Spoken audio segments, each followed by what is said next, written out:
नमस्कार। Okinawa presents champions की जंग में आपका बहुत बहुत स्वागत है। आपके साथ मैं हूं लक्ष्य शर्मा। आईपीएल 2023 में चैंपियंस की जंग काफी रोमांचक मोड़ पे पहुंच चुकी है। लीग मैचेस में कुछ ही वक्त बचा हुआ है, या कहें कुछ ही लीग मैचेस बचे हुए हैं, लेकिन वो 4 टीम कौन सी होगी जो प्लेऑफ में जगह बनाएगी उसका पता अभी तक नहीं चल पाया है। केवल एक टीम गुजरात टाइटंस चैन की नींद ले सकती है, क्योंकि नंबर 1 पर है और प्लेऑफ में उन्होंने अपनी जगह पक्की कर ली है। बाकी 4 टीमों के बीच में 3 नंबर की लड़ाई चल रही है, 3 स्थान खाली है और 4 टीमों के बीच में लड़ाई चल रही है, जो बड़ी लड़ाई है। छुटपुट जो चांसेस है वो बाकी टीमों के भी है, 1-2 टीमों के, लेकिन जो बड़ी टीम 4 टीम है और 3 स्थान बाकी है। अब 21 मई यानी रविवार को खेला जाएगा मुंबई इंडियंस और सनराइजर्स हैदराबाद के बीच में मुकाबला, और अगर 5 बार की चैंपियन टीम मुंबई इंडियंस को प्लेऑफ में जगह बनानी है तो हैदराबाद के खिलाफ किसी भी हाल में जीत हासिल करनी होगी। उसके बाद ये उम्मीद भी करनी होगी कि आरसीबी गुजरात से हार जाए। हालांकि मुंबई इंडियंस का प्रदर्शन इस सीजन शुरुआत में अच्छा नहीं रहा था, लेकिन जैसे जैसे टूर्नामेंट आगे बढ़ा वैसे वैसे इस टीम ने अपनी लय हासिल कर ली। लेकिन जो पिछला मैच एलएसजी के खिलाफ हारे थे वो काफी उनको झटका दे सकता है। उस मैच में हार की वजह से वो टूर्नामेंट से बाहर भी हो सकते हैं। अब ये मुकाबला खेला जाएगा 21 मई को दोपहर 3:30 बजे मुकाबला खेला जाएगा मुंबई के वानखेड़े स्टेडियम में। और यहाँ की जो पिच है, कंडीशन क्या है, संभावित प्लेइंग 11 क्या होगी, सारी चीजों के बारे में बात करेंगे। लेकिन सबसे पहले बात कर लेते हैं पिच की, यानी कि वानखेड़े की जो पिच है उसका मिजाज कैसा रह सकता है। चलिए सबसे पहले पिच रिपोर्ट देख लेते हैं। मुंबई के वानखेड़े स्टेडियम की पिच अक्सर बल्लेबाजों के मददगार करती है। यहां पर आपको कई बार हाई स्कोरिंग मैचेस देखने को मिले हैं, लेकिन यहां पर अब जो ये मुकाबला है हैदराबाद के खिलाफ मुंबई इंडियंस का, वो दोपहर का मुकाबला है। इसका मतलब ये है कि हो सकता है कि आपको हाई स्कोरिंग, मतलब जितना स्कोर आपका नाइट मैचेस में देखने को मिलते हैं डे नाइट में, उतना देखने को ना मिले। हो सकता है कि 170-180 वाला मैच आपको देखने को मिले। हालांकि ये दिन का मुकाबला है जैसा कि आपको बताया, और पिच थोड़ी सी ड्राई होगी मतलब साफ है, स्पिनर्स को मदद मिलेगी और दोनों ही टीमों के पास अच्छे स्पिनर्स नहीं हैं। जी हाँ, है नहीं, दोनों के पास है ही नहीं।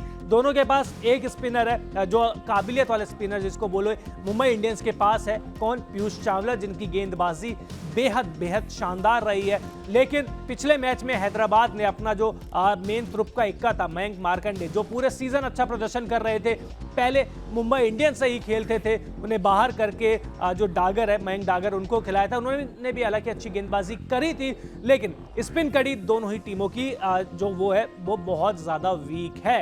अब आपको पिच रिपोर्ट के बारे में बात करी, अब आपको थोड़ा सा वेदर के बारे में भी बता देते हैं। तो वेदर बहुत अच्छी खबर यह है आपके लिए, क्रिकेटरों के लिए नहीं, आपके लिए अच्छी खबर यह है कि बारिश की कोई उम्मीद है नहीं और तेज हवा चलने की भी कोई उम्मीद है नहीं। हालांकि समुद्र बिल्कुल पास है वानखेड़े के, लेकिन इसके बावजूद उमस आपको काफी देखने को मिलेगी।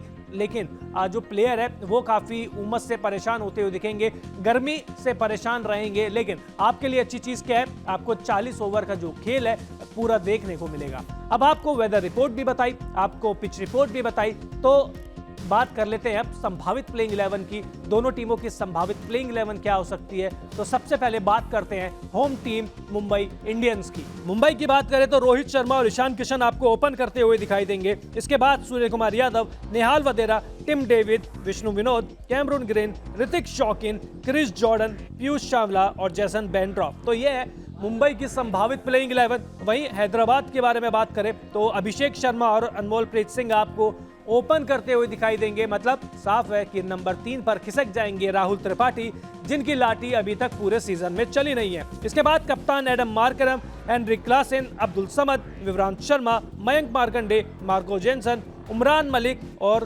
कार्तिक त्यागी। तो हमने जब एसआरएच की बात हो रही है, संभावित प्लेइंग 11 की बात हो रही है, तो हमने अपनी संभावित प्लेइंग 11 में भुवनेश्वर कुमार को दे दिया है आराम, क्योंकि आने वाले समय में क्रिकेट बहुत खेला जाएगा। टीम इंडिया की साइड से भी वो बहुत ज्यादा क्रिकेट खेलेंगे। तो अब आपको दोनों टीमों की संभावित प्लेइंग 11 बताई, वेदर रिपोर्ट बताई और यहां तक कि आपको पिच रिपोर्ट भी बताई। तो अब बात कर लेते हैं दोनों टीमों के प्रदर्शन के बारे में। अब दोनों टीमों का प्रदर्शन कैसा रहा है ये आप पॉइंट टेबल में देख सकते हैं। साफ है कि दोनों ही टीमों ने अच्छे तरीके से अपना जो काबिलियत है उनको नहीं दर्शाया है। खासकर एसआरएच, जब एसआरएच इस सीजन में आई थी, जब मेगा ऑक्शन खेला गया था, हुआ था वहां पर, वहां पर जब बहुत बड़े बड़े खिलाड़ियों को इस टीम ने खरीदा था, एडम मार्करम को रिटेन किया था, हैरी ब्रूक्स को बहुत बड़ी रकम देकर खरीदा था, यही कहानी राहुल त्रिपाठी के साथ थी, उनको रिटेन करके पैसा दिया गया था। लेकिन जिन खिलाड़ियों के ऊपर विश्वास किया गया उन्हें ही उन्होंने जो कहे अपनी टीम को थोड़ा सा सेटबैक दिया है। राहुल त्रिपाठी केवल एक अर्धशतक लगा सके हैं, वो भी माफ कीजिएगा पंजाब के खिलाफ वो अर्धशतक आया था, वो भी शुरुआत में आया था। इसके बाद एडम मार्करम जब आईपीएल में आए थे तो साउथ अफ्रीका के खिलाफ के लिए बहुत अच्छा प्रदर्शन कर रहे थे, 175 रन की पारी भी खेली थी, लेकिन जैसे ही आईपीएल में आए उनके बल्ले को सांप सूंघ गया, एक एक रन के लिए वो तरस रहे हैं। यही कहानी कुछ हैरी ब्रूक्स की भी है, बहुत बड़ी रकम इनको दिया था, शतक भी एक आ गया था, लेकिन एक शतक के अलावा पूरा जो इनका अभी तक आईपीएल सीजन रहा है वो काफी ठंडा रहा है, लगातार फेल हो रहे हैं। हालांकि पिछले मैच में आरसीबी के खिलाफ कुछ लय में दिखे, लेकिन इसके अलावा कहानी बिल्कुल सपाट है, एक शतक बाकी कुछ भी नहीं है। लेकिन इस टीम का जो सबसे मजबूत पक्ष या सबसे बड़ा पॉजिटिव है इस सीजन में वो है हेनरिक क्लासेन, जिन्होंने आरसीबी के खिलाफ एक शानदार शतक लगाया था। खुद उस शतक के विराट कोहली भी कायल हो गए थे, उन्होंने भी शतक लगाया था, लेकिन उन्होंने जो हेनरिक की जो तारीफ है वो खुलकर करी थी। हेनरिक क्लासेन के बारे में बात हो गई, फॉर्म में है और मुंबई को उनसे बच के रहने की जरूरत भी है। लेकिन एक सवाल का जवाब जो शायद पूरी दुनिया ढूंढ रही है, भारतीय फैंस ढूंढ रहे हैं कि कहां है उमरान मलिक। अब जो हैदराबाद के कप्तान हैं उन्होंने तो कह दिया कि देखिए मुझे कोई आइडिया नहीं है वो कहाँ है, उनको क्यों नहीं खिलाया जा रहा है। और जब टीम का कप्तान कह दे कि हमें कोई आइडिया नहीं है, मुझे कोई आइडिया नहीं है, क्यों नहीं खेल रहे, तो पीछे की कहानी आप समझ सकते हैं कि क्या चल रहा है उनके साथ। उमरान मलिक को हमने अपनी टीम में शामिल कर लिया है, 150 से ज्यादा की स्पीड से वो गेंदबाजी करते हैं, कैसे कोई टीम उनको बाहर कर सकती है। ठीक है उनका प्रदर्शन इतना अच्छा नहीं रहा था, लेकिन वो किस काबिलियत के गेंदबाज है वो सभी को पता है। अब भुवनेश्वर कुमार के साथ भी यही है कि छुटपुट प्रदर्शन किया है उन्होंने, 5 विकेट हॉल भी उन्होंने लिया है, लेकिन उसके बाद फिर कहानी वही कि रनों का अंबार ऐसा लगवा देते हैं कि जो टीम को ले डूबता है। वही बात अब राहुल त्रिपाठी की कर ली, हमने हैरी ब्रूक्स की कर ली, हमने बात कर ली एडम मार्करम की भी कर ली, लेकिन ओपनिंग ही खराब होती जा रही है। अभिषेक शर्मा ने शुरुआत में लगातार रन बनाए, लेकिन उसके बाद जैसे जैसे सीजन आगे बढ़ा वैसे वैसे उनका प्रदर्शन खराब होता गया।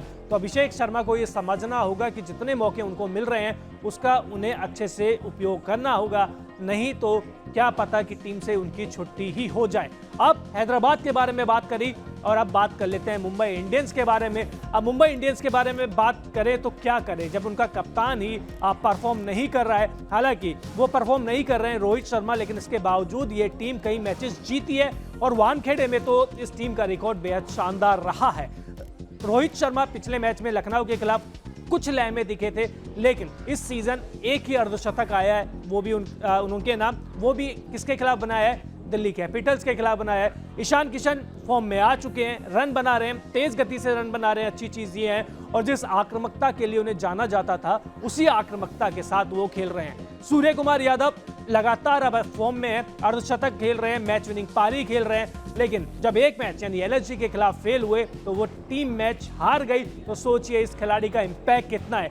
जब जब ये खिलाड़ी प्रदर्शन करेगा तब तक मुंबई इंडियंस जीतता रहेगा, इस बात की गारंटी आप ले लीजिए। लेकिन जिस मैच में सूर्य कुमार यादव ने अच्छा प्रदर्शन नहीं किया तो हार की तलवार भी मुंबई इंडियंस के सर पे लटकी रहती है। तिलक वर्मा देखिए बीच में इंजर्ड भी हो गए थे, अब क्या उन्हें टीम 11 में शामिल किया जाएगा प्लेइंग 11 में, क्योंकि खिलाड़ी बहुत काबिलियत वाला है, पहली चीज। दूसरी, निरंतरता के साथ प्रदर्शन करता है, सारे शॉट्स उनके पास है, दबाव में भी बल्लेबाजी कर लेते हैं, तो और ये कंप्लीट पैकेज इनके पास है, तो और क्या ही चाहिए। इसके बाद टिम डेविड देखिए अब फिनिशर बोला जाता है इनको, और दुनिया का इस समय सबसे बड़ा फिनिशर बोला जाता है इनको। आईपीएल में भी 1-2 मैचेस में दिखाया था, लेकिन एलएसजी के खिलाफ अंतिम ओवर में मोहसिन खान के खिलाफ 11 रन नहीं बना पाए थे। तो जब 11 रन नहीं बना पाए थे तो सवाल थोड़े से उठेंगे, क्योंकि अगर वो 11 रन बन जाते तो मुंबई इंडियंस थोड़ी चैन की सांस ले सकता था। यही कहानी कैमरून ग्रीन के साथ है। अब कैमरून ग्रीन को लेकर मुंबई इंडियंस की रणनीति क्या है, क्या प्लानिंग है, क्या सोच है, समझ में आ नहीं रही है, क्योंकि पहले नंबर 3 खिलाया, ओपन भी करा दिया, लेकिन अब खेल रहे हैं नंबर 6 पर, नंबर 7 पर, नंबर 8 पर। तो क्या इतनी नीची बल्लेबाजी करने की जरूरत है उनको, क्योंकि टॉप ऑर्डर के बल्लेबाज है, टॉप ऑर्डर में बल्लेबाजी करना उनको पसंद है, तो इतना नीचे खिलाने का कोई मतलब है नहीं। और इस टीम की जो सबसे बड़ी कमजोरी मैं कहूंगा वो कहूंगा क्रिस जॉर्डन। इनको डेथ स्पेशलिस्ट बोला जाता है, लेकिन ये गेंदबाज लगातार रन लुटा रहा है, कैच छोड़ रहा है और बड़ी उम्मीदों के साथ लाए थे। जब जोरफा आर्चर इंजर्ड हो गए थे तो बड़ी उम्मीदों के साथ इनको उनके रिप्लेसमेंट के रूप में लाया गया था, लेकिन जिस उम्मीद के साथ आए थे उस उम्मीद के अनुसार वो प्रदर्शन कर नहीं पाए थे। पीयूष चावला की तारीफ आप करिए और करते रहिए, क्योंकि जिस हिसाब से उन्होंने वापसी करी है आईपीएल में बेहद शानदार तरीके से की है। ऋतिक शौकीन भी टुकड़ों में अच्छा प्रदर्शन कर रहे हैं, बीच में कार्तिकेयन भी आए,